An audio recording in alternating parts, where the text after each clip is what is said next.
we really had to look at ultra-processed foods from two standpoints. Ultra-processed foods that make you fat and sick, or ultra-processed foods that make you lean and live longer. You say, well, I want to learn more about that second group of ultra-processed foods that make you lose weight and live longer.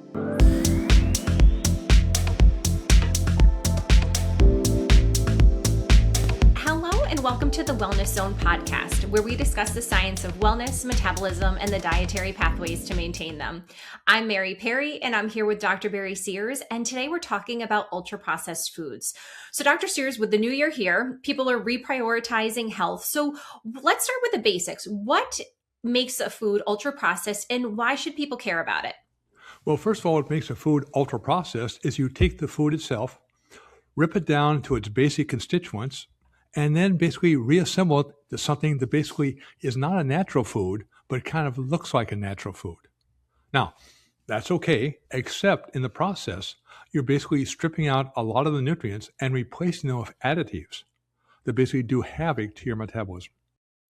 What's the biggest health issue you see when the current ultra-processed foods dominate the diet? What happens is basically your metabolism takes a big hit. And what does that mean? Your life's going to be more miserable. Now, why is that? Because what the food companies do when you take the food product and break it down to constituent parts, it has no taste. It has no benefits. So they add things to it. The standard ones in the past, adding sugar, fat, and salt. Now, those are not beneficial aspects, but they make the food taste better, and you therefore consume more of it. That was the early days of ultra-processed foods. Now we have 10,000 new food additives that they can now basically reconstruct the food in new ways, and they play even a greater havoc on our metabolism. So we have a very, very clean picture of saying as the percentage of ultra-processed foods have increased in the American diet, there's been basically an equal rise in obesity and diseases that are associated with obesity, like diabetes, heart disease, and virtually every other chronic disease. Now, can there be some ultra-processed foods that are healthy? And maybe this will lead us into zone foods. Well, the answer is yes. I'll give you one example of a ultra-processed food that's healthy. It's called Greek yogurt. You say, well, that sounds pretty healthy, but under the definition of ultra-processed foods, it's not. So we have a problem with the definitions. So we really had to look at ultra-processed foods from two standpoints. Ultra-processed foods that make you fat and sick, or ultra-processed foods that make you lean and live longer. Mm-hmm. You say, well, I want to learn more about that second group of ultra-processed foods that make you lose weight and live longer. That's what we've been working on really the last decade to say, how can we basically understand the components of food and reconstruct them into something that makes them not deleterious, but exceptionally beneficial and easy to use to incorporate into the diet. Excellent. So let's dive into ZoneRx foods. What exactly are they and what led to their creation? Well, what their creation was saying, the Zone diet has been always the most evidence-based diet to basically reprogram your nutrition. In terms of every study done, the Zone diet is definitely the winner, but it requires discipline. And people say, it's too hard. I have to think too much. I say, stop whining. So even though basically the Zone diet is very simple, I think, to use, can we use basically ultra-processed foods to basically make the Zone diet easier? I mean, the good type of ultra-processed foods that help us to lose excess body fat and reprogram our metabolism. Now, the secret ingredient that makes them possible is a new sugar. Actually, it's an old sugar, but a rare one called Allulose, and was only approved a few years ago. Now, why is Allulose different? It has a sweet taste like sugar, but it has exactly the opposite effects. What sugars do? They basically disrupt your metabolism. Now, and they also basically make you hungry. And as a consequence, you eat more, and basically you develop metabolic diseases more rapidly. Allulose has exactly the opposite effect. It does two things which are really unique.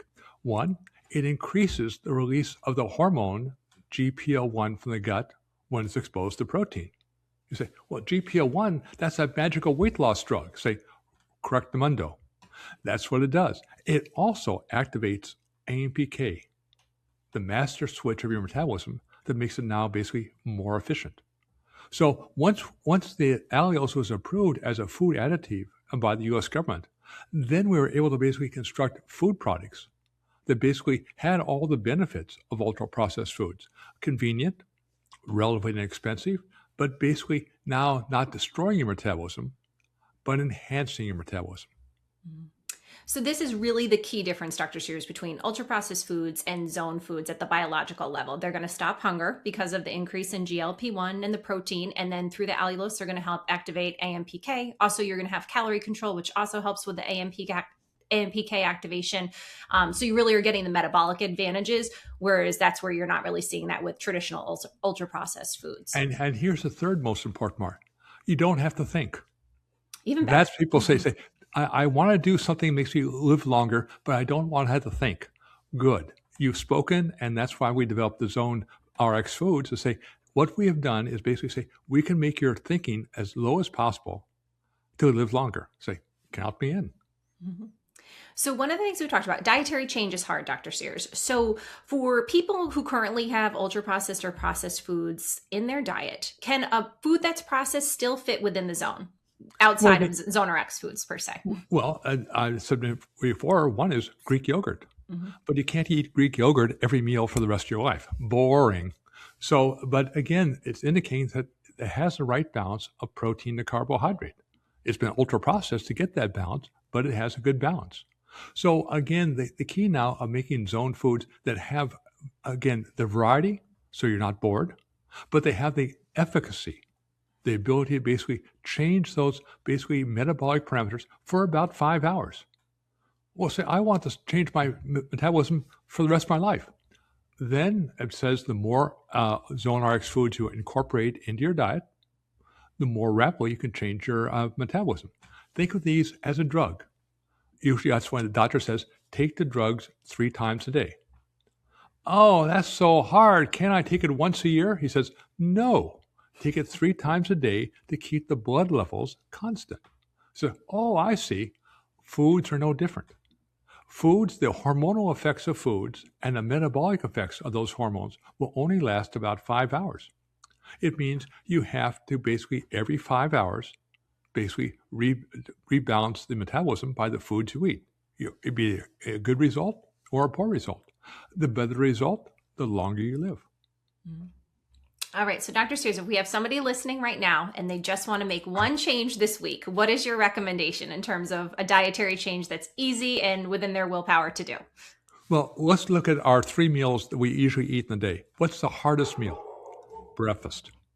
I just don't have time. I can barely basically make time to make a cup of coffee. Not the best way to start off the day. So a good starting point would be using these new zone foods to make your breakfast. And more importantly, make it before you go to bed. That's why, again, here's my standby breakfast. I'll have one packet of the zone oatmeal. That's 15 grams. But I'll make it the night before and keep it in the refrigerator. Now, to that, when I basically wake up in the morning, I'll keep the spoon in the bowl. I will then basically add a package of the zone granola, another 15 grams of protein. Easy peasy. Put a spoon with food in mouth, done. And you could say, well, I can't eat that all the time. Say, right. So you might have basically make up some of the zone oatmeal the night before. And the night before, also add 1 packet of the ZoneRx shake. Now you've got 30 grams of protein sitting in your bowl when you wake up. You put the spoon in your mouth, you're done. Or you might have 2 zone muffins. Say, oh, I could do this. You had to give people enough variety. But basically it's all about basically not over-consuming calories, but consuming the calorie balance that has the right amount of protein with basically the lowest possible glycemic load. That's why allulose is so important. That's convenient, not only to make, but even more convenient to clean up. So that'd be the 1 meal of the day. If you want to start your day off right in the zone, basically start the night before. It's ready to eat as soon as you wake up. And I love that. And the one thing, if you're not normally doing Greek yogurt or a shake in the morning, the ZoneRx foods really are great because the protein's already built in. And that is typically the hardest meal, like you said, to really get protein. So a pack of oatmeal, 2 packs. And it requires no thinking. That's the best part. Right. On the go, ready for you in the morning. So thank you so much, Dr. Sears. I think, it's nice to know the science about it, but it's also great to have a solution of what people can really start today to kind of just get their health back on track. We're very excited because, again, it overcomes the primary problem that people complain about the Zone diet. I had to think too much. So what we've done with these ZoneRx foods is build the thinking into the product itself.